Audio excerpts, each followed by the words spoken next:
ನಾಗೇಂದ್ರ ರಾಜೀನಾಮೆಗೆ ಸಿಎಂ ಸೂಚನೆಯನ್ನ ಕೊಡ್ತಾ ಇದ್ದಾರಾ ಅನ್ನೋದು ಪ್ರಶ್ನೆ ಆಗ್ತಾ ಇದೆ. ಜೂನ್ 4ರ ನಂತರ ಸಚಿವ ನಾಗೇಂದ್ರ ಅವರ ಮೊದಲ ವಿಕೆಟ್ ಪತನ ಆಗುತ್ತಾ? ಪ್ರಕರಣವನ್ನ ಅತ್ಯಂತ ಗಂಭೀರವಾಗಿ ನಾವು ಪರಿಗಣಿಸಿದ್ದೀವಿ ಅಂತ ಗೃಹ ಸಚಿವರು ಆದಿಯಾಗಿ ಸರ್ಕಾರದ ಪ್ರಮುಖರು ಹೇಳ್ತಾ ಇದ್ದಾರೆ. ಸೊ ಮುಜುಗರದಿಂದ ಪಾರಾಗೋದಕ್ಕೆ ಸರ್ಕಾರದ ದಿಟ್ಟ ಹೆಜ್ಜೆ ನಾಗೇಂದ್ರ ಅವರ ತಲೆದಂಡವ ಅನ್ನೋದು ಪ್ರಶ್ನೆ. ಬಟ್ ಈ ಪ್ರಕ್ರಿಯೆ ಆಗೋದಕ್ಕೆ ಇನ್ನು 3-4 ದಿನಗಳು ಆಗಬಹುದಾ ಅನ್ನೋ ಚರ್ಚೆ ಕೂಡ ಇದೆ. ಎಲೆಕ್ಷನ್ ರಿಸಲ್ಟ್ ನ ನಂತರ ಕಾಂಗ್ರೆಸ್ನ ಮೊದಲ ವಿಕೆಟ್ ಪತನ ಆಗುತ್ತಾ? ಈಗ ಸಿಕ್ಕಾಪಟ್ಟೆ ಹೀಟಲ್ಲಿರುವಂತಹ ಇಶ್ಯೂ ಇದು.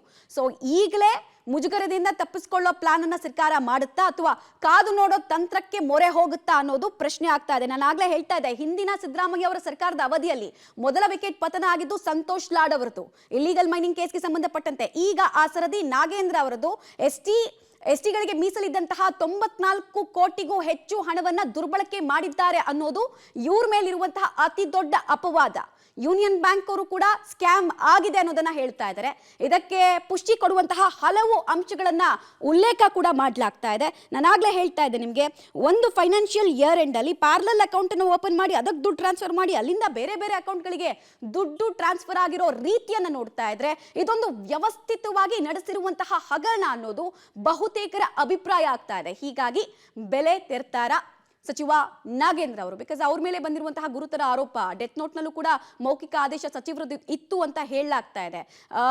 ಆಮೇಲೆ ಆತ್ಮಹತ್ಯೆ ಮಾಡ್ಕೊಂಡಂತಹ ಅಧಿಕಾರಿ ಯಾರ ಅಂಡ್ರಲ್ಲಿ ಬರ್ತಾರೆ ಎಲ್ಲವೂ ಕೂಡ ಸ್ಪಷ್ಟವಾಗ್ತಾ ಇದೆ. ಮತ್ತು ನಾಗೇಂದ್ರ ಅವರ ಜೊತೆಗೆ ಇದ್ದಂತಹ ಅನೇಕ ವ್ಯಕ್ತಿಗಳ ಬಗ್ಗೆ ಮೃತ ಚಂದ್ರಶೇಖರ್ ಅವರು ಉಲ್ಲೇಖ ಮಾಡಿರುವಂತಹ ವಿಚಾರ ಕೂಡ ಇದೆ. ಡೀಟೇಲ್ಸ್ ಕೊಡ್ತಾರೆ ರವೀಶ್. ಈಗ ನಾಗೇಂದ್ರ ಅವರ ತಲೆದಂಡದ ವಿಚಾರವಾಗಿ ಸರ್ಕಾರದ ಆಲೋಚನೆ ಏನು, ಯಾವಾಗ ಆಗುತ್ತೆ? ಆದ್ರೆ ಮಮತಾ ಈಗಾಗಲೇ ಹೇಳದಂತೆ ಕಾಂಗ್ರೆಸ್ನ ಹೈಕಮಾಂಡ್ ಒಂದು ರೀತಿಯಲ್ಲಿ ಗಂಭೀರವಾಗಿ ತೆಗೆದುಕೊಂಡಿದೆ ಪ್ರಕರಣವನ್ನು. ಯಾಕೆಂದ್ರೆ ಸಿಎಂ ಮತ್ತೆ ಡಿಸಿಎಂ ದೆಹಲಿಗೆ ಹೋದಂತಹ ಸಂದರ್ಭದಲ್ಲಿ ಈ ಪ್ರಕರಣದ ಬಗ್ಗೆ ಸುದೀರ್ಘವಾಗಿ ಕಾಂಗ್ರೆಸ್ನ ಹೈಕಮಾಂಡ್ ನಾಯಕರು ಮಾತನಾಡಿದ್ರು. ಯಾಕೆಂದ್ರೆ ಭ್ರಷ್ಟಾಚಾರ ಮತ್ತೊಂದರ ಬಗ್ಗೆ ನಾವು ಮಾತನಾಡುವಂತಹ ಸಂದರ್ಭದಲ್ಲಿ ದೇಶವ್ಯಾಪಿ ಅದು ಮುಜುಗರ ಆಗಬಾರ್ದು ಅನ್ನೋ ದೃಷ್ಟಿಯಿಂದ ಇದ್ರ ಬಗ್ಗೆ ಕ್ರಮ ಆಗ್ಬೇಕು, ಏನ್ ತಪ್ಪಾಗಿದೆ ಅದ್ರ ಬಗ್ಗೆ ಕೂಡ ವಿವರಣೆಯನ್ನು ಕೂಡ ಪಡೆದು ಕ್ರಮ ತೆಗೆದುಕೊಳ್ಳಿ ಅಂತ ಕೂಡ ಸೂಚನೆ ಕೊಟ್ಟಿತ್ತು ಅಂತ.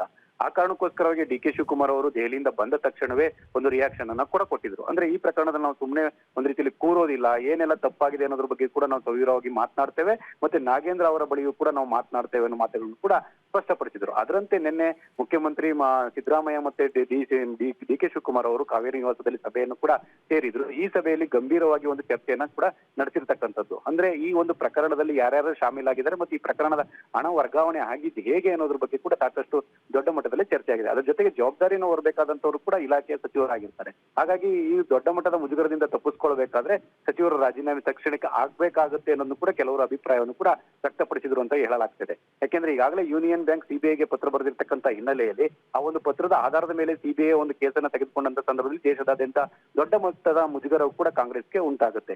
ಈ ಹಿನ್ನೆಲೆಯಲ್ಲಿ ಅದನ್ನು ತಪ್ಪಿಸ್ಕೊಳ್ಳೋ ದೃಷ್ಟಿಯಿಂದನೂ ಕೂಡ ರಾಜೀನಾಮೆಯನ್ನ ಕೊಟ್ರೆ ಒಳಿತು ಅಂತ ಕೂಡ ಸಿಎಂ ಸಿದ್ದರಾಮಯ್ಯ ಅವರು ಸಲಹೆಯನ್ನು ಕೂಡ ಕೊಡೋದ್ರ ಜೊತೆಗೆ ಈ ಒಂದು ಸೂಚನೆಯನ್ನು ಕೂಡ ಕೊಟ್ಟಿರ್ತಕ್ಕಂಥದ್ದು. ಹಾಗಾಗಿ ಅಂತಿಮವಾಗಿ ನಾಗೇಂದ್ರ ಅವರು ಯಾವ ನಿರ್ಧಾರ ತೆಗೆದುಕೊಳ್ತಾರೆ ಅಂತ ಕೂಡ ಕಾದ್ ನೋಡ್ಬೇಕಾಗುತ್ತೆ. ಎಲ್ಲಾ ಡೆವಲಪ್ಮೆಂಟ್ಸ್ ಕೂಡ ಜೂನ್ 4ರ ನಂತರ ಅಂದ್ರೆ ರಿಸಲ್ಟ್ ಇರುತ್ತೆ. ಅದಾದ ಬಳಿಕ ಜೂನ್ 5ರ ತನಕ ನಂತರ ಆ ಒಂದು ರಾಜೀನಾಮೆ ಬಹುತೇಕ ಫಿಕ್ಸ್ ಅನ್ನೋ ಮಾತುಗಳು ಕೂಡ ಕೇಳಿ ಬರ್ತಾ ಇದೆ. ಹಾಗಾಗಿ ಏನ್ ಮಾಡ್ತಾರೆ ಅನ್ನೋದು ಕೂಡ ಕಾದ್ ನೋಡ್ಬೇಕು ಮಮತಾ.